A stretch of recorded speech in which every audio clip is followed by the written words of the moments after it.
Hey, if you're in your 20s or 30s and you're ready to settle down, make $1 million, support your family, and live the life of your dreams, then get ready for this because I've been there and done that. I want to share with you the 7 habits that you absolutely must build to go to the next level in life.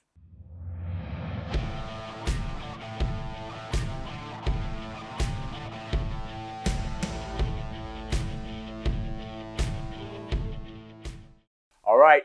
Habit number 1, you must destroy your distractions, okay? This is a can of alcohol and you got to get it out of your life. You have to remove yourself from toxic environments, remove yourself from the bad habits that hold you down because they are going to act like handcuffs on you. You're going to be getting ahead and all of a sudden something like this, something that supports bad decisions or those guys, those gals that just pull you down into gossiping or bad behavior. You have to destroy those distractions, including in your morning time. You have to destroy the distractions like your phone where you want to scroll. No, you got to get over that. You got to get past that. You got to remove your bad habits and replace them with good habits. So I always love the phrase, destroy the distractions, toss the temptations, get it out of your life. We start with removing the bad habit first, which then allows you to leverage the good and get so much more from them. But if you try and implement a whole bunch of good habits without removing the bad habits, without removing the things that can blow you up, well, you'll always have that chance that you might get blown up. So make sure you destroy the distractions.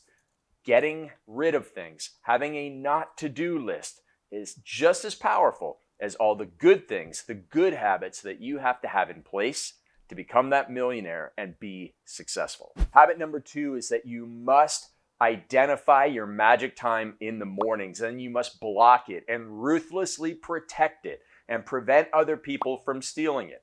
So I've basically focused for my entire life on coaching other people how to get more done, how to achieve more success in less time so they have less stress and again, more success.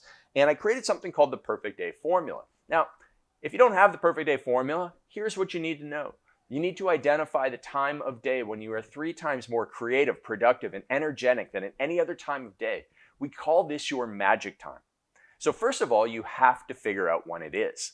And once you know when it is, you block that time and you put your hardest task in that time. So let's say for you, it's 9 o'clock in the morning. Maybe it's 11 o'clock in the morning, 2 o'clock in the afternoon, 10 o'clock at night. It doesn't matter. Whenever you're willing to work, and that time of day when it's easiest for you to get in the flow, you must make a habit of protecting it and then doing your hardest work during it. As Mark Twain once said, you must eat that frog. And what that means is do the hardest work first. Usually your magic time is going to be in the morning.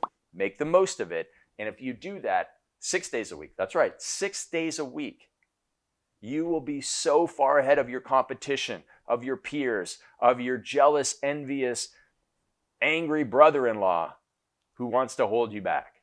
So that's the second habit. Make the most of your magic morning time.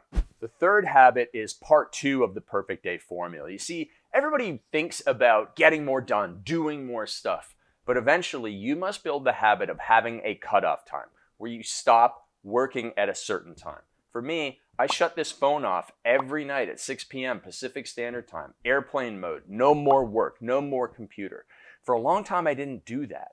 And it cost me relationships, it cost me my health, it cost me so much time and anxiety. I even went to the emergency room because I had no cutoff times. I had no separation between work life and home life. And I would work all the time, and then I'd go out and party with work friends, and then I didn't have any time to sleep or recover.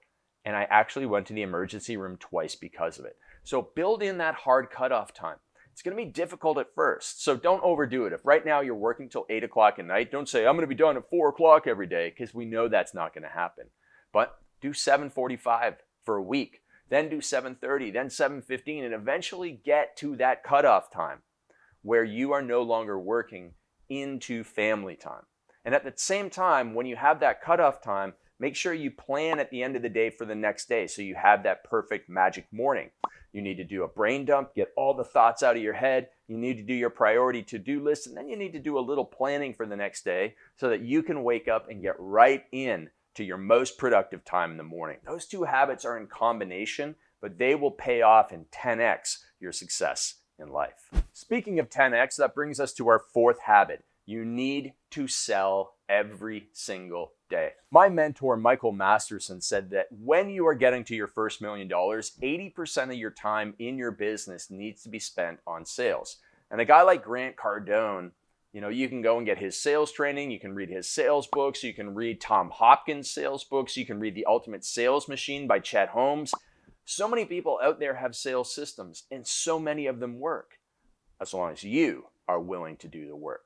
So I teach my clients to get and drum up business daily. First thing in the morning or as early as possible, you get into doing your reach outs, follow-up, sales calls, writing email, writing sales letters, whatever it is, you're out there drumming up business actively, because if you just sit back and you wait for the money to roll in, it's not going to happen. You must be actively going out and getting sales. Grant Cardone is a master of follow-up. He taught me the Monster Follow-Up series and sequence that we use in our business to keep the sales coming in, whether it's for our courses or our coaching. So make sure that you are selling every single day. The fifth habit is that you have to be relentless at delegation. So relentless is one of my favorite books, and I love that word. Now, being relentless at delegation means taking a look at what you do every day and then identifying, do I need to do this, or can somebody else in my business do this for me? And of course, it starts with customer service. It starts with running errands. It starts with perhaps having somebody walk your dog or clean your house or cook your meals or do your groceries. You need to delegate the things you don't love to do, you don't need to do, and are below your hourly worth, that you need to figure out by doing a time journal, which is one of my exercises that I teach in the Perfect Day Formula. So once you know that your time is worth $100 an hour, you can't be doing stuff that you can delegate out for $20 an hour. You can't be doing your video editing. You can't be creating your website. You can only and should only be doing the things that really move you ahead in life so that you can stick to your cutoff times and do your daily sales training. So make sure that you are ruthlessly delegating. That's habit number 5.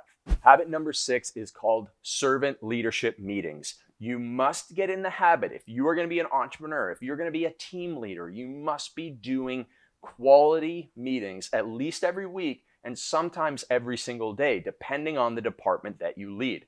In my business, we have 3 meetings. We have our War Room marketing meeting done every day at 7 a.m. Pacific Standard Time. For me, I get up, it's before most people even start working, and I've already had a very powerful meeting with my sales team that generates more sales in our business, more customers come in so that we can keep growing and impacting lives. Then every Monday, we have one-on-one goal set and review meetings with our top team members to make sure that they are provided an environment in which they can flourish. And I have to get better as a leader, a communicator, a listener in those meetings. And I've devoted myself to developing those high performance habits. And then one more meeting, our weekly team meeting, our weekly alignment meeting, where everybody gets on the same page. And we do that after our one-on-one goal set and review meetings. Everyone knows what's going on in the business. We know if we're up or down, we're sideways. Everyone brings ideas because you can't do it all yourself. You have to set your ego aside. Which brings us to our 7th habit that you must have if you want to build your business and your family and your personal life, is to make sure you do self-reflection every day. So this is my gratitude journal. I use it. I use meditation. I use journaling. And when you do your self-reflection, you'll identify your weak spots. And then you can go and get help, whether it's going and getting therapy, whether it's getting a business coach, finding somebody who's been there and done that and achieved what you want to achieve. And when you do that self-reflection, which most people are not willing to do because it's tough and it's thinking, but when you do that, you'll see what's working and what's not working so you can do more of the things that are working and stop doing the things that are not, like destroying the distractions that hold you back. Those are the 7 habits that are going to make you rich. Find you the love of your life, help you keep the love of your life, help you keep fit, help you have an impact and influence and more income. And when you put those 7 habits into place, you can live your perfect life. Share this with a friend that needs to hear it. Drop me a comment down below and let me know how you're going to go and grow.